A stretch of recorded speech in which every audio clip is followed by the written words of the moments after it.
దాంతో మళ్ళీ ఇలా నవ్వుతుంటే నేను నవ్వి రమ్మా అన్న దగ్గరికి వచ్చిన తర్వాత అండి అండి మీరు కబడ్డీ నటరేసే కదా అన్నాడు.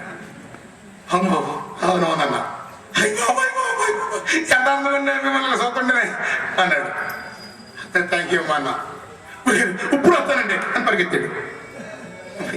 అభిమానం ఆటోమేటిక్గా ఒక కళాకారుడుగా అలాంటి రెస్పాన్స్ వచ్చినప్పుడు, ఎందుకంటే కీర్తి చేసిన నాటకంలో చప్పట్లు కొడుతుంటే ప్రేక్షకులు నటిస్తుంటే ఆ చప్పట్లు నన్ను ఆకాశానికి ఎక్కేసి అని చెప్పి ఆ కీర్తి చేసిన నాటకాలు గుర్తొచ్చింది.